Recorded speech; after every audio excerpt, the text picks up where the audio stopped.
கேரளாவில் 67 வயசான ஆள் மர்மமான முறையில் இறந்து கிடக்கிறாரு. அவர் எப்படி இறந்தாருனே தெரில. போலீஸும் எல்லா கண்ணோட்டத்திலையும் விசாரிச்சுக்கிட்டே இருக்காங்க. நேரங்கள் போய்கிட்டே இருக்குது. இப்போ தான் ஒரு க்ளூ கிடைக்குது. இதை வச்சு விசாரித்தா கொலை பண்ண ஆளை கேட்டிங்கன்னு வைங்களேன், மிரண்டு போயிடுவீங்க. எப்போ அதெல்லாம் வாய்ப்பே இல்லைன்னு நினைப்பீங்க. ஆனால் அப்படிப்பட்ட ஆள் தான் கொலை பண்ணியிருக்காங்க. சரி வாங்க, யார் கொலை பண்ணா, என்ன நடந்தது, அதை பற்றி பார்ப்போம். எல்லாருக்கும் வணக்கம். நான் தான் பாலாஜி பேசுகிறேன். ஆகஸ்ட் 17ஆம் தேதி கேரளாவில் ஒரு 13 வயசான பொண்ணு அவங்களோட வீட்டு கதவை தட்டுது. ஆனால் அவங்களோட தாத்தா திறக்கவே மாட்டுறாங்க. என்னன்னே புரியலை இந்த பொண்ணுக்கு. உடனே அக்கம் பக்கத்தில் உள்ளவங்கள்ட்ட ஹெல்ப்பு கேட்குது. நிறையா பேர் அப்படியே கதவை உடைக்கிறாங்க.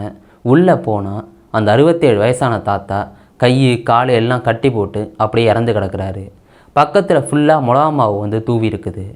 உள்ளே பார்த்தா அலமாரியெல்லாம் உடைச்சி நகையெல்லாம் எடுத்துகிட்டு போயிருந்துருக்காங்க. இந்த பொண்ணு அழுகுது, தாத்தாவுக்கு இது மாதிரி ஆயிட்டு அப்படின்னு. உடனே போலீஸ் சம்பவ இடத்துக்கு வராங்க.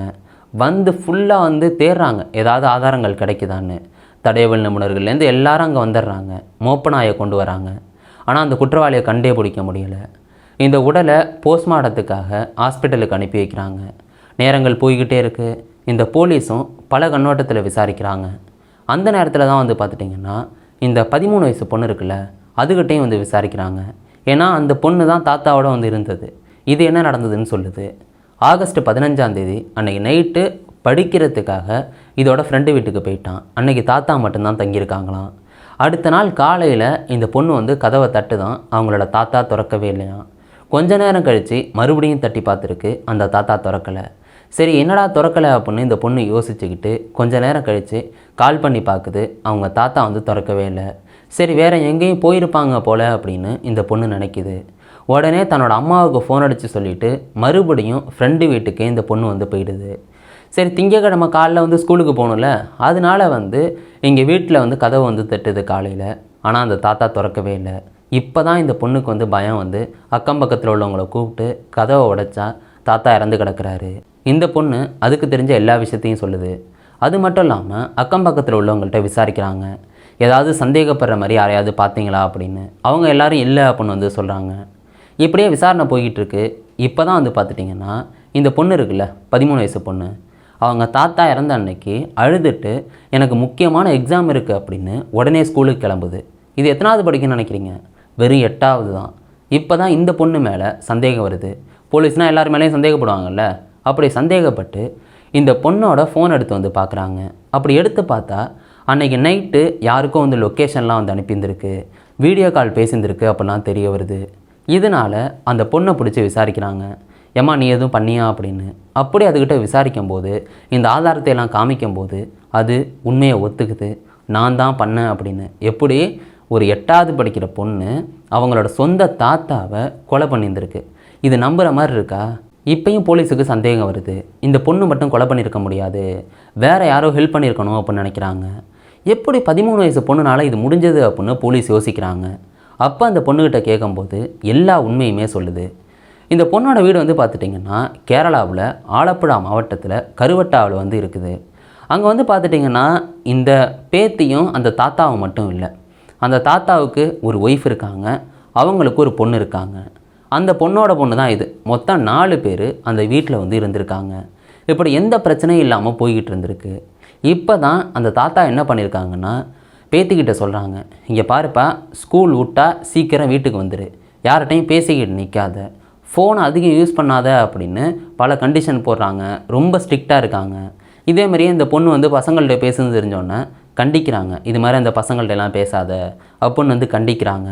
ஃபோனை கொஞ்சம் கொஞ்சமாக கம்மி பண்ணுறாங்க. இது எதுவுமே இந்த பொண்ணுக்கு பிடிக்கவே இல்லை. என்ன நம்ம தாத்தா இப்படி பண்ணுறாங்க அப்படின்னு அந்த பொண்ணு யோசிச்சுக்கிட்டே இருக்குது. இப்படியே போய்கிட்டே இருக்குதுங்க. இந்த பொண்ணு செம கானில் இருந்துக்கிட்டு இருக்கு. இப்போ தான் சரியான நாள் வருது. இந்த பொண்ணோட அம்மாவுக்கு பிரசவ வலி வருது. ஏன்னா அவங்க ப்ரெக்னெண்ட்டாக இருந்தாங்க. அவங்க ஹாஸ்பிட்டலுக்கு போகிறாங்க. அவங்க மட்டும் போகலை, அவங்களோட அம்மாவையும் கூட்டிகிட்டு போயிடுறாங்க. இப்போ அந்த வீட்டில் இருக்கிறது இந்த பேத்தியும் அந்த தாத்தாவும் தான். இப்போ தான் இந்த பொண்ணு முடிவு பண்ணுது, சரி நம்ம வேறு ஐஃபோன் வாங்கணும்னு நினச்சோம். எப்படி அந்த பொண்ணு யோசிக்குது பாருங்கள். ஐஃபோன் வாங்கணும்னு நினச்சோம், அதனால் தாத்தாவை போட்டு தள்ளிட்டு பணத்தை எடுத்துருவோம் அப்படின்னு நினைக்குது. இதனால் தன்னோட காதலன்ட்ட இது ஃபோன் அடித்து பேசுது. 8ஆவது படிக்கிற பொண்ணுக்கு காதலன். இந்த பொண்ணுக்கு 13 வயசு, அவனுக்கு 17 வயசு. 2 பேர் வந்து பார்த்துட்டிங்கன்னா பிளான் போடுறாங்க. அவன் வந்து பைக்கு வாங்கணும்னு நினச்சிருக்கான். இதனால் பக்கா பிளான் போட்டு இவங்க வந்து ஹாஸ்பிட்டலுக்கு போனாங்கல்ல, எப்பா இதுதான் சரியான டேட்டு அப்படின்னு. கரெக்டாக ஆகஸ்ட் 15 நைட்டை போல் அவன் வந்து ஆளுங்களை ரெடி பண்ணிட்டு வரான். அவன் யாரையும் வந்து கூலிக்கு எல்லாம் கூப்பிட்டு வரல, அவனோட ஃப்ரெண்ட்ஸை வந்து கூப்பிட்டுட்டு வரான். தன்னோட படித்த ஒருத்தன், 12வது ஒருத்தன், 11வது ஒருத்தன், இப்படி எப்படி 12வது 11வது படிக்கிறவனும் இவங்க வந்து பிளான் போட்டு 3 பேர் கொல்லத்தில் ட்ரெயின் ஏறி இங்கே வந்து வந்துடுறாங்க. இந்த பொண்ணு வந்து வாட்ஸ்அப்பில் வந்து லொக்கேஷன் அனுப்பியிருந்திருக்கு, அதெல்லாம் ரெக்கார்டாக வந்து இருக்குது போலீஸ்கிட்ட. அப்படியே அவனும் வந்து வீட்டுக்கு வந்து வந்துடுறாங்க. ஆனால் அப்போ இந்த பொண்ணு இருந்தால் மாட்டிக்கணும். ஏன்னா இந்த தாத்தாவை கொலை பண்ணுறவங்க ஏன் இந்த பேத்தியை கொலை பண்ணல அப்படின்னு போலீஸுக்கு சந்தேகம் வந்துடும். இதனால் இந்த பேத்தி வந்து கிளவராக யோசிச்சு, வெறும் 8வது படிக்கிற பொண்ணு நல்லா யோசித்து தாத்தாட்ட பெர்மிஷன் கேட்குது. தாத்தா நான் படிக்கணும், அதனால் ஃப்ரெண்டு வீட்டுக்கு போகிறேன் அப்படின்னு ஃப்ரெண்டு வீட்டுக்கு வந்து கிளம்பி போயிருந்துருக்கு. அங்கே போயிட்டு தான் இவங்களுக்கு வந்து கால் அடித்து வந்து பேசிக்கிட்டு இருந்திருக்கு. இவங்களும் வந்து ஸ்ட்ரைட்டாக வந்து கதவையெல்லாம் தட்டலை. இவங்க பாத்ரூம்கிட்ட வந்து போகிறாங்க. அங்கே ஜன்னலில் வந்து இந்த படத்துல எல்லாம் பார்த்துருப்போம்ல, கிளட்டிட்டு தப்பிப்பாங்க உள்ளே போவாங்கல்ல, அதே மாதிரியே 2 பேர் வந்து அந்த கண்ணாடியெல்லாம் கிளட்டிட்டு உள்ளே போகிறாங்க. உள்ளே 2 பேர் போயிட்டாங்க, ஒருத்தன் மட்டும் காவலுக்கு நின்றுக்கிட்டு இருக்கான். அப்படி 2 பேர் போனவங்க அப்படியே அமைதியாக போய் முன்வாசல் கதவை திறந்து விட்றாங்க. அப்போ வெளில நிற்கிற மூணாவதாக இருக்கவனும் உள்ளே வந்துடுறான். அந்த தூங்கிக்கிட்டு இருக்க 67 வயசான சிவன்குட்டி அப்படிங்கிறவர் எந்திரிச்சிட்றாரு. என்னடா பண்ணுறீங்க அப்படின்னு 3 பேரையும் பார்த்து கேட்குறாரு. இவங்க 3 பேரும் அவரை பிடிச்சிட்றாங்க. அவரால் எதுவுமே பண்ண முடியலை. அது மட்டும் இல்லாமல் வாயில் வந்து துணியை வச்சு அடைச்சிட்றாங்க. அங்கே கிடைக்கிற பொருளை வச்சு கையை வந்து கட்டிடுறாங்க, காலை வந்து கட்டிடுறாங்க. சவத்தில் ஒரே அடி அடிக்கிறாங்க. அவர் அப்படியே நல்ல குழஞ்சி வந்து விழுகிறாரு. இப்படியே நேரங்கள் போகுது. அலமாரியெல்லாம் அப்படியே அவங்களெல்லாம் அடித்து நொறுக்கி விட்டு 4 சவர நகையை எடுத்துக்கிட்டு பணத்தை எடுத்துக்கிட்டு இவங்க என்ன பண்ணுறாங்கன்னா அந்த தாத்தாவை அங்கனையே கழுத்தை நெரிச்சு வந்து கொல்றாங்க. கொன்னுட்டு இவங்க வந்து இதுலேருந்து தப்பிக்கணும், போலீஸ் கண்டுபிடிக்கக்கூடாது அப்படின்னா அங்கே மிளகா பொடியை தூவி விட்டுருவோம், மோப்பனாய் கண்டுபிடிக்காதுன்னு மிளகா பொடியை ஃபுல்லாக வந்து தூவி விடுறாங்க. அதாவது கில்லி படம் பார்த்துருப்பாங்க போல். அப்படி தூவி விட்டுட்டு அங்கே முன்கதவை டாப்பாக போட்டுட்டு இவங்க எப்படி வந்தாங்களோ இந்த பாத்ரூமில் வந்து அதையும் ஃபுல்லாக க்ளீன் பண்ணிவிட்டு இவங்க கைரேகையெல்லாம் பற்றக்கூடாதுன்னு க்ளவுஸ் வந்து போட்டு வந்திருக்காங்க. எப்படி எல்லாம் 11வது 12வது படிக்கிறாங்க, இவங்களை என்ன சொல்கிறதுனே தெரியலை. அப்படியே அந்த பாத்ரூம் வழியாகவே வெளில போகிறாங்க. அங்கே கதவை உடச்சிக்கிட்டு உள்ளே போனதுக்கான அறிகுறியே கிடையாது. இப்படி இந்த 3 பேருமே வந்து பார்த்துட்டிங்கன்னா தப்பிச்சிட்றாங்க, கொல்லத்துக்கு வந்து போயிடுறாங்க. அதில் ஒரு மோதிரத்தை அடகு வச்சு 16,000 ரூபா பணமும் வாங்கிடுறாங்க. யோசிச்சு பாருங்கள், இதை வாங்கிட்டு செலவு பண்ணிக்கிட்டு இருக்காங்க, மாட்டோங்கிற தைரியத்தில் இருக்காங்க. அந்த பொண்ணு இருக்குதுல்ல, அதாவது இவரோட பேத்தி, அந்த பேத்தி வந்து பார்த்துட்டிங்கன்னா அங்கே நடந்த சம்பவம் எல்லாத்தையும் வீடியோ காலில் பார்த்துருக்கு. எப்படி அவங்களோட தாத்தாவை கொல்றத இதை வந்து ஃப்ரெண்டு வீட்டில் இருந்து வீடியோ காலில் பார்த்துக்கிட்டு இருந்திருக்கு. இதெல்லாம் நினச்சி கூட பார்க்க முடியலை. இந்த சம்பவம் முடியுது, மாட்டோம் அப்படின்னு அந்த பேத்தியும் அந்த 3 பேருமே நினைக்கிறாங்க. இப்படி போகும்போது தான் அடுத்த நாள் ஞாயிற்றுக்கிழமை, ஏன்னா சனிக்கிழமை நைட்டு ஆகஸ்ட் 15 அன்றைக்கி தான் கொலை நடக்குது. ஆகஸ்ட் 16 இந்த பொண்ணு அப்படியே வர்ற மாதிரி வந்து கதவை தட்டுதான், திறக்கலையாம், 2 வாட்டி தட்டி பார்த்துச்சான், அதுக்கப்புறம் கால் அடித்து பார்த்துச்சான். எல்லாமே வந்து இந்த பொண்ணு வந்து ட்ராமா போட்டிருந்துருக்கு. அதுக்கப்புறம் தான் ஃப்ரெண்டு வீட்டில் போய் நல்லா ஜாலியாக தங்கிட்டு திங்கக்கிழமை வந்து மறுபடியும் அந்த ட்ராமாவை வந்து போட்டிருந்துருக்கு. அங்கே அந்த பொண்ணோட அம்மாவும் சரி, அந்த பொண்ணோட பாட்டியும் சரி அங்கே ஹாஸ்பிட்டலில் இருக்காங்க. ஆனால் இந்த பொண்ணு இங்கே ட்ராமா போட்டுக்கிட்டு இருக்குது.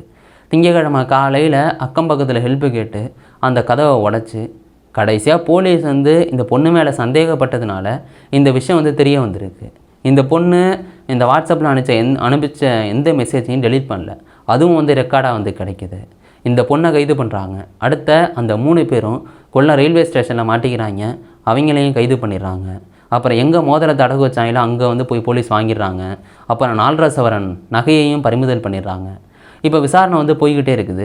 இதே நேரத்தில் இந்த செய்தி அங்கே ஹாஸ்பிட்டலில் இருக்காங்கல்ல இந்த பொண்ணோட அம்மாவும் பாட்டியும், அவங்களுக்கு இந்த தகவல் கிடைக்கிது. ஆனால் இன்னொரு விஷயம் என்ன தெரியுமா, இவங்க இருக்கிற இதே ஹாஸ்பிட்டலில் தான் இந்த இறந்து போனாப்பிள்ளையில் அந்த தாத்தா அவங்களோட உடலும் அங்கே போகுது போஸ்ட்மார்ட்டத்துக்காக.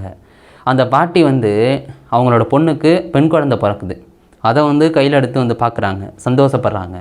ஒரு பக்கம் அதே ஹாஸ்பிட்டலில் போஸ்ட்மார்ட்டம் நடக்குது அவங்களோட ஹஸ்பண்டை, அதை பார்த்து வந்து அழுகிறாங்க.